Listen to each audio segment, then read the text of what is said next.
कैसे हो भाई साहब? आप लोग का बहुत बहुत स्वागत है हमारे एक और वीडियो में। तो आज मैं भाई पढ़ाने वाला हूँ आपको बाइंड मेथड। तो अगर आपने भाई मेरा लास्ट वीडियो नहीं देखा है जो कि अप्लाई फंक्शन पे था, तो उसको मैं आपको लिंक यहाँ दे दूँगा, आप देख सकते हैं।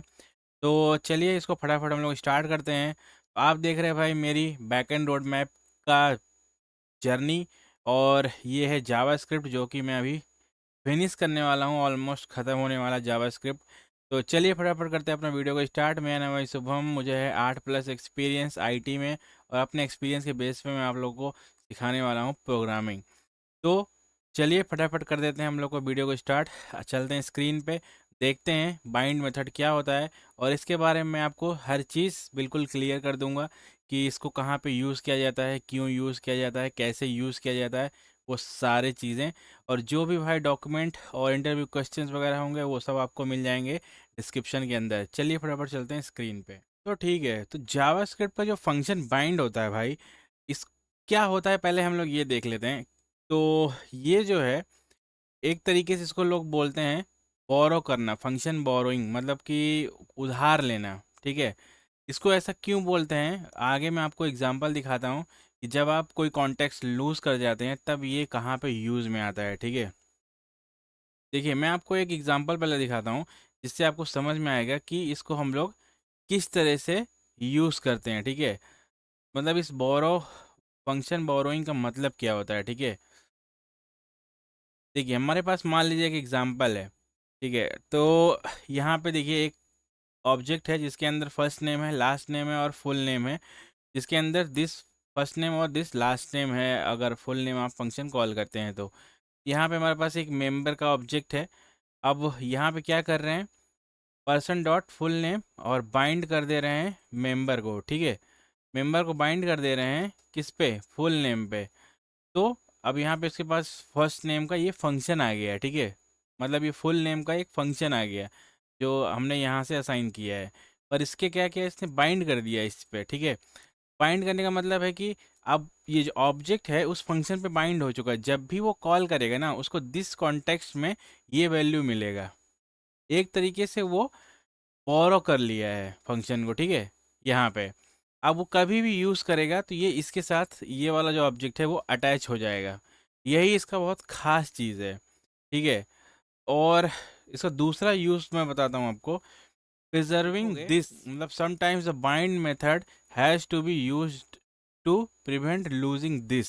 ठीक है, तो इसका मतलब क्या है, वही चीज़ मैं बता रहा हूँ कि मान लीजिए आपके पास एक ऑब्जेक्ट है, आपके पास यहाँ डिस्प्ले फंक्शन है, और यहाँ पे आपके पास अ, ये देखिए एक एलिमेंट यू गेट एलिमेंट किया गया है जिसके अंदर दिस डॉट फर्स्ट नेम और लास्ट नेम यूज़ किया गया है। ठीक है, तो अब इस केस में क्या है, अगर आप नॉर्मल सिंपल तरीके से पर्सन डॉट डिस्प्ले करेंगे तब तो आपको दिस का कॉन्टेक्स्ट मिल जाएगा क्योंकि उस ऑब्जेक्ट के कॉन्टेक्स्ट में है। अगर आप उस फंक्शन को ऐसे कॉल बैक कहीं पास करते हैं, वहाँ पे दिस का कोई कॉन्टेक्स्ट नहीं मिलेगा। ठीक है, तो यहाँ पे आपका दिस जो है लॉस हो जाएगा। तो इस चीज़ को कैसे हम लोग प्रिजर्व कर सकते हैं, कैसे इसको हम लोग सही कर सकते हैं, उसके लिए हम लोग देखते हैं दूसरा एग्जाम्पल, एक बार आपको मैं बताता हूँ ताकि आपको उससे थोड़ा और समझ में आए। ठीक है, अब इसमें देखिए क्या कर रहे हैं, इसके अंदर देखिए एक एग्जांपल है, इसमें भी पर्सन है, इसके अंदर हम लोग डिस्प्ले फंक्शन है यहाँ पे है, ये डिस्प्ले फंक्शन कॉल हो जाएगा ऑटोमेटिक। ठीक है, बाद में एज ए कॉल बैक हम लोग पास कर रहे हैं जो मैंने आपको बताया था। मतलब कि अगर सेट टाइम आउट में एक फंक्शन पास करते हैं ना, जो वो 3 सेकंड के बाद कॉल कर देगा, तो उसी तरह से हमने इसको पास किया है। तो अगर ये कॉल होगा तो इसका जो मेथड है ना, ये जो वैल्यू है, ये दिस यहाँ पे कोई नहीं मिलेगा उसको, क्योंकि वो दिस लॉस हो चुका है, क्योंकि दिस वहाँ पे कुछ है नहीं। ठीक है, जब आप कॉल बैक की तरह इसको यूज़ करते हैं तो। ठीक है, अगर डायरेक्ट कॉल नहीं कर रहे हैं तो तब यहाँ पे बाइंड मेथड का आता है खेल, शुरू होता है। तो the bind method solve this problem. ठीक है, तो बाइंड मेथड यहाँ पे भाई ये जो प्रॉब्लम हो रही है इस तरीके की, ये इसको कैसे सॉल्व करेगा ये देखते हैं, क्योंकि यही इसका मेन काम है कि फंक्शन बोरोइंग करने का इसका यही मतलब है कि यहाँ पे ये किस तरह से आपका इस तरह के जो कॉन्टेक्स्ट लॉस हो जाते हैं, किसी भी फंक्शन के कॉन्टेक्स्ट लॉस हो सकता है या किसी वेरिएबल का हो सकता है, वो कैसे हम लोग इसको बचाएंगे। ठीक है, तो चलो वो सेम एग्जांपल को देखते हैं आप थोड़ा डिफरेंट तरीके से। मान लो अपने पास सेम एग्जांपल है, वही डिस्प्ले वाला, डिस्प्ले फंक्शन एलिमेंट लेगा फर्स्ट नेम लास्ट नेम, और यहाँ पे हमने क्या किया, डिस्प्ले पे फर्स्ट नेम जो है बाइंड कर दिया है, समझ रहे। डिस्प्ले फर्स्ट नेम मतलब क्या किया, जो फर्स्ट ये हमारा पर्सन ऑब्जेक्ट था इसी को हमने इस पे बाइंड कर दिया है, ठीक है। अब यहाँ पे आपके पास एक दूसरा फंक्शन मिल गया है डिस्प्ले, ये यहाँ पे डिस्प्ले फंक्शन रिटर्न कर दिया और वो हमने कॉल बैक में यूज़ कर लिया है। अब ये जब 3 सेकंड के बाद ये कॉल होगा ना, तब इसको दिस कॉन्टेक्स्ट मिल जाएगा, ठीक है। तब ये जब ये कॉल होगा तब इसको ये इसके अंदर इनर HTML में फर्स्ट नेम लास्ट नेम इसका कर देगा। आप फर्स्ट नेम की जगह पे कोई भी ऑब्जेक्ट को बाइंड कर सकते हैं उस फंक्शन के साथ, ठीक है। तो ये इस तरह से वर्क करता है। मेन इसका जो वर्किंग है यही होता है, जहाँ पे आप किसी तरह के कॉन्टेक्स्ट वॉइस कोई काम कर रहे हैं, मान लीजिए फ्रंट एंड में या बैक एंड में कहीं पे भी, मैं इसको बहुत जगह यूज़ करता हूँ अपने कोड के अंदर अगर देखा जाए तो, क्योंकि ये बहुत कमाल की चीज़ है बाइंड मेथड। और जहाँ पे भाई आपका कॉन्टेक्स्ट लॉस हो जाता है, अगर आप किसी इवेंट में कोई फंक्शन यूज़ कर रहे हैं या कोई कॉल बैक में आपने कहीं फंक्शन पास किया हुआ है, या कहीं आप इनर फंक्शंस यूज़ कर रहे हैं उसके अंदर आपने कोई फंक्शन यूज़ किया हुआ है जिसके अंदर कोई कॉन्टेक्स्ट है बाहर का, वो कॉन्टेक्स्ट आपका लॉस हो जाएगा। अब इसमें लोग इसको कैसे हैंडल करते हैं मैं आपको बताता हूँ।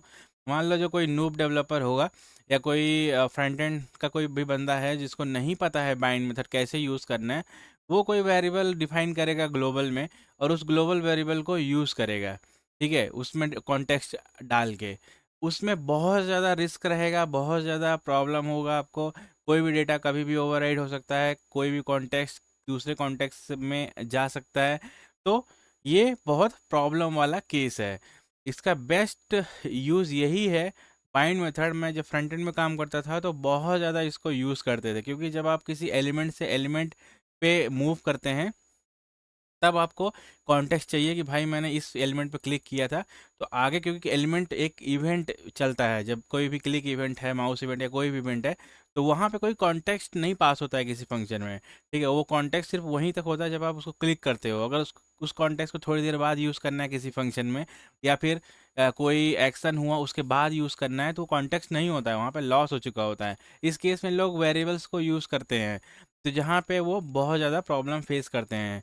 अब इसमें क्या है कि आप कोई भी कॉन्टेक्स्ट है, कोई भी इवेंट है, जैसे कि इसका ऑब्जेक्ट है, इवेंट मतलब वही कोई भी ऑब्जेक्ट या कोई भी एलिमेंट या कोई भी इवेंट जो भी है, आप जो भी है कुछ भी है, उसको आप किसी भी फंक्शंस पे बाइंड कर सकते हैं। तो जब भी आपको वो फंक्शन में यूज़ होगा तो आपको ऑटोमेटिक वो ऑब्जेक्ट उसमें अवेलेबल मिलेगा, उसके ऊपर बाइंड रहेगा। ये बहुत परफेक्ट तरीका है आपको उसको यूज़ करने का, कोई भी कॉन्टेक्स्ट को बिना लॉस किए। तो ये इसका था बेस्ट एग्जांपल, और आई होप कि आपको समझ में आ गया होगा। चलिए मिलते हैं आपसे नेक्स्ट वीडियो में, तब तक के लिए bye bye, tata, see you, thanks for watching.